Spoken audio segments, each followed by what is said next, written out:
বাংলাদেশের জনগণের প্রতিনিধি হিসেবে মঞ্চ ২৪ আজকে আপনাদেরকে ডেকেছে। আমরা এই সরকারের কাছে স্পষ্ট কিছু দাবি নিয়ে এসেছি এবং আমরা মনে করি সরকার গুরুত্বের সাথে এই দাবিগুলো বিবেচনা করবে। ছাত্র জনতার ঐতিহাসিক গণ অভ্যুত্থানের মধ্য দিয়ে আমরা একটি নতুন বাংলাদেশ পেয়েছি। এই নতুন বাংলাদেশ বিনামূল্যে অর্জিত হয়নি। আবু সাঈদ, ওয়াসিম মুগদের তাজা রক্ত দেওয়ার মাধ্যমে আমরা আজকে এমন একটা বাংলাদেশ পেয়েছি, যেই বাংলাদেশে আমরা কথা বলার স্বাধীনতা পেয়েছি, রাজনীতি করার স্বাধীনতা পেয়েছি, গুম খুনের শিকার মাজলুম ভাইয়েরা মুক্ত হওয়ার সুযোগ পেয়েছে। এই সরকারের বৈধতা হচ্ছে ফ্যাসিবাদ বিরোধী শক্তি। সুতরাং এই সরকার যদি বা এই সরকারে যারা আছে সেই দল জাতীয়তাবাদী দল বিএনপি যদি কোনোভাবে আওয়ামী লীগ পুনর্বাসনের চেষ্টা করে, সেই দিন থেকে এই সরকারকে অসহযোগিতা করা হবে। এই সরকার যদি কোনোভাবে আওয়ামী লীগকে পুনর্বাসনের চেষ্টা করে, তাহলে ছাত্র জনতাকে সাথে নিয়ে আমরা কিন্তু সেটাকে প্রতিহত করব। বিভিন্ন জায়গায় আওয়ামী লীগ পুনর্বাসনের চেষ্টা চলছে। আওয়ামী লীগের অফিসগুলো খুলে দেওয়া হচ্ছে। ৬০ লক্ষ নেতাকর্মীদের মামলা দিয়ে জাতীয়তাবাদী দলকে পঙ্গু বানিয়েছিল আওয়ামী লীগ। দেশনায়ক তারেক রহমানের বিরুদ্ধে চরিত্র হনন করে লাগাতার সংবাদ প্রচার করেছিল এই সকল ফ্যাসিস্ট মিডিয়া। আওয়ামী লীগের নেতাকর্মীরা শাপলাই নিরীহ আলেমদেরকে হত্যা করেছে, পিলখানায় আমার অফিসারদেরকে হত্যা করেছে, বাংলাদেশ জাতীয়তাবাদী দলকে অর্ধেক ধ্বংস করে দিয়েছে।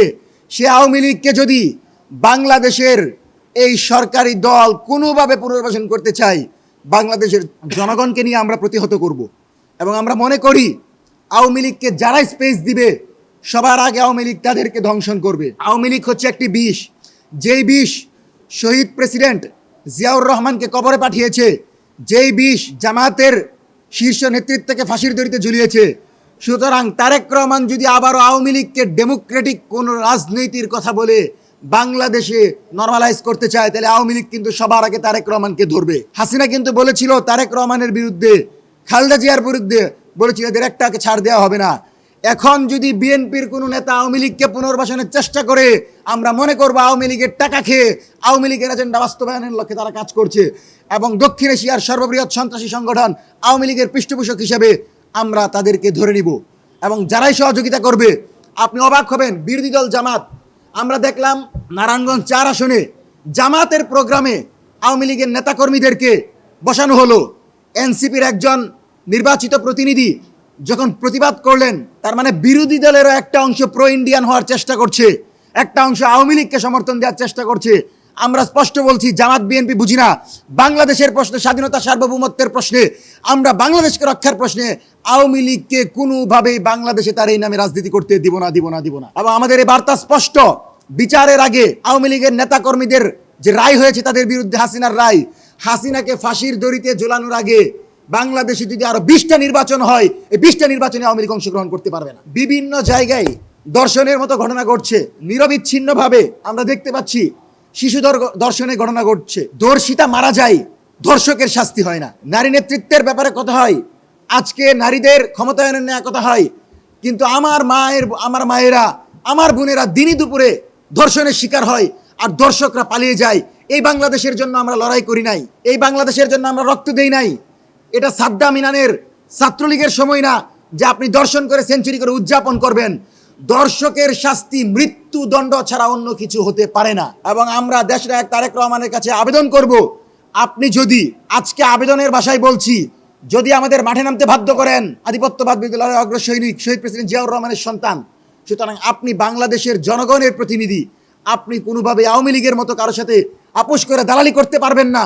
আপনাকে রাজনীতি করতে হলে প্রকাশ্যে থেকে বাংলাদেশের জনগণের হয়ে মায়ের খেয়ে রাজনীতি করতে হবে। সুতরাং আপনি যেহেতু আমাদের প্রতিনিধি, আমাদের কষ্ট আপনাকে বুঝতে হবে। আপনার পাশে যারা বসে আছে তারা আপনার বন্ধু না।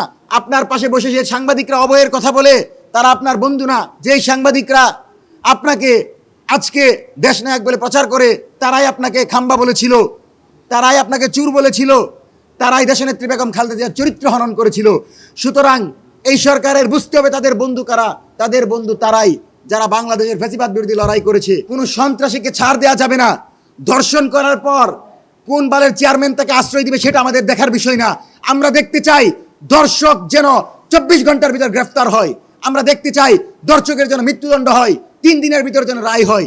আমরা সেটা দেখতে চাই। কোনো ধরনের নেতাকর্মীদের বিরুদ্ধে, আপনার দলের নেতাকর্মীরা দর্শন করবে, চাঁদাবাজি করবে, সন্ত্রাসী কর্মকাণ্ড করবে, আর আপনি জামিন দিয়ে দিবেন, এরকম চলতে থাকলে কিন্তু বাংলাদেশের জনগণকে নিয়ে জনবিস্ফোরণ ঘটবে। অত্যন্ত স্পর্শকাতর একটা বিষয়, আদালতের বিষয় বলতে চাই নাই।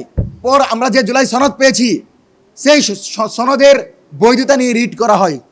আরে দুর্ভাগা, তুমি আজকে প্রকাশ্যে বাংলাদেশে রাজনীতি করতে পারছো, হাইকোর্টে যেতে পারছো, যেই সন্তানদের রক্তের বিনিময়ে সেই সন্তানদের রক্তকে উপেক্ষা করে রিট করে এটাকে বৈধ অবৈধ বলতে চাও। যদি এটা অবৈধ হয় তাহলে তারেক রহমান অবৈধ হবে, এটা যদি অবৈধ হয় এই সংসদ অবৈধ হবে, এটা যদি অবৈধ হয় জুলাই অবৈধ হবে, এটা যদি অবৈধ হয় আমরা সহ জাতীয়তাবাদী দল সহ যারাই ফ্যাসিবাদ বিরোধী সবাইকে ফাঁসির দড়িতে আওয়ামী লীগ ঝুলাবে। আওয়ামী লীগের বন্ধু ভারত, আওয়ামী লীগ কিন্তু কাউকে চিনে না। জুলাই সনদের ব্যাপারে টাল্টিপাল্টি করবেন না। প্রথম অধিবেশনের পরে যেহেতু সংবিধানের প্রশ্ন, আপনার আলোচনার ভিত্তিতে দ্রুত সময়ের ভিতর সংস্কার পরিষদের শপথ নিয়ে নেবেন এবং আমরা আপনাদেরকে সেই সহযোগিতাটুকু করতে চাই।